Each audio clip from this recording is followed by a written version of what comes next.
Good morning, Canada. Rise and shine. Great to have you with us. I'm David Menzies, the Menzoid, your fearless warrior of wit, fighting back against the tyranny of political correctness. That's what we're all about, and this is Menzoid Mornings.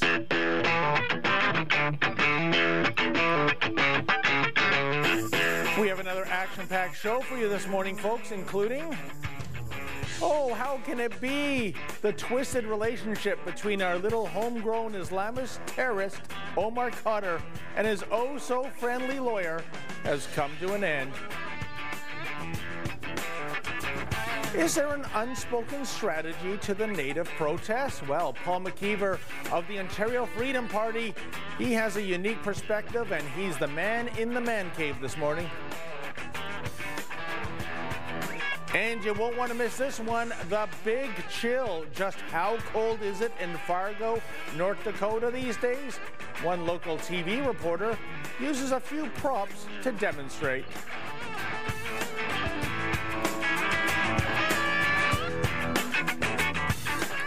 Stay seated, folks. Coming up, is there an unspoken strategy to the native protesters? Paul McKeever of the Ontario Freedom Party has an interesting perspective, and he's the man in the man cave, and that's coming up next.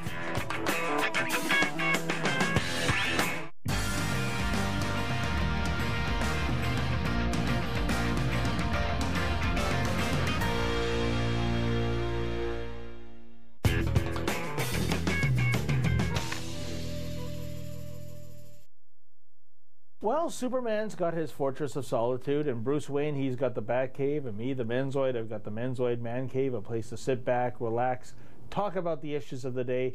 And ladies and gentlemen, I'm very happy to have in the Man Cave for the first time, Paul McKeever, head of the Freedom Party of Ontario. Welcome aboard, Paul. Welcome to you, David. Thanks for having me on the show. Always a pleasure. Now, Paul, tell me, natives have been in the news a lot lately. The Teresa Spence hunger strike, really a liquid diet, the Idle No More protest.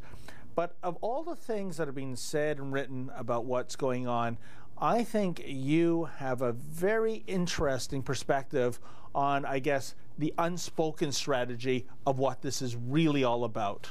Yeah, you know, I was listening very carefully to what one of the main intellectual heads of this movement, Pam Palmater, had to say. She said that the Harper government has introduced a number of pieces of legislation, and they all have one thing in common: pushing aside, you know, communal rights, what she called communal rights, and bringing in individual rights, which she doesn't like. And so I had a look at the Indian Act. It's not my area of law, but I had a look at it, and what does it say? Effectively, it says every Indian reserve is like an island where nobody's allowed to own property, and all the decisions that get made about the use of that property is done by vote.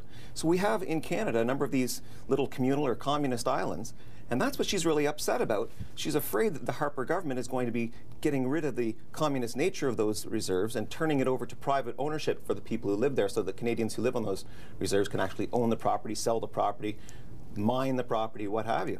And wouldn't that be indeed a step in the right direction, Paul? The idea that once you've got skin in the game, suddenly maybe I care about my property's upkeep. I care about how my yard looks because it's mine. It's not some communal thing. Wouldn't this be a positive aspect for how, you know, some of these reserves carry on a day-to-day basis? Absolutely. And the thing is, there's a false thing going on here where they say, well, this will undermine our culture, our cultural practices. It doesn't. It simply says that you don't have to practice them at the point of a gun. The law doesn't force you to live in a collective. You can live in a collective voluntarily. And as you say, then you have that pride of ownership, the house upkeep. Maybe you're renting out. Maybe you have a triplex and you're renting out to other people. Yeah. So there is that. This is why, of course, all of the leftists are gathering behind Idle No More. They see these little islands, and there's hundreds of them throughout Canada, as sort of toeholds for their communist utopias. There's no chance in heck that they're ever going to go anywhere with this stuff, but they feel energized in their leftist cause by, you know, protecting what little bits of communism they can find in Canada. You know, that is fascinating, Paul, because as you know, last Saturday here at Sun, we were hit with about 100 protesters of Idle No More.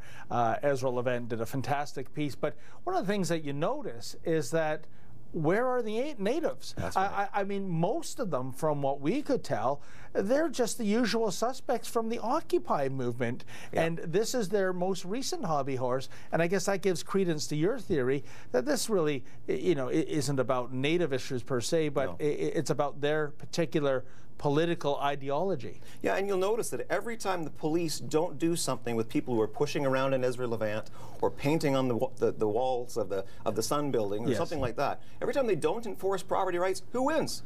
Oh, The left wins. There goes your property rights. The police are not enforcing property rights. That's the key thing to keep the, you know, everyone should keep their eye on that ball, because that's really what is behind all of this stuff. And keep in mind, this isn't a Harper agenda. This is actually an agenda introduced in 1969 by the Trudeau government, penned by Jean Chrétien. The 1969 policy paper said, get rid of the Indian Act, get rid of treaties, allow all Canadians to own property, even on those current reserve lands. Let's start treating everyone the same. Paul, exit question. How do you see this Idle No More movement, I guess, evolving or devolving, as the case may be? Do you see it much like Occupy, petering out, or is it a matter of we haven't seen the worst of the blockades and whatnot yet?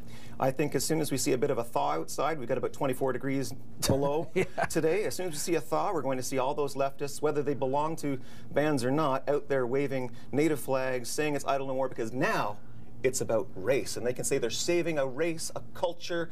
You know, this is their grand vision of a national right to a national claim to communal living, and it's much more focused in the sense that now they can say it's everyone against the poor old guy who's defined under the Indian Act to be an Indian.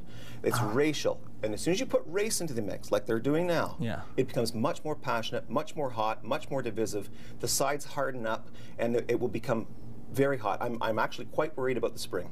Fantastic. Listen, Paul, happy to have you on the Man Cave. If you happen to become premier, will you come back on the Man Cave? First stop. Okay, thank you so much. We got that on tape. Thank you so much again, Paul McKeever of the Freedom Party of Ontario. And folks, keep it here to Menzoid Mornings.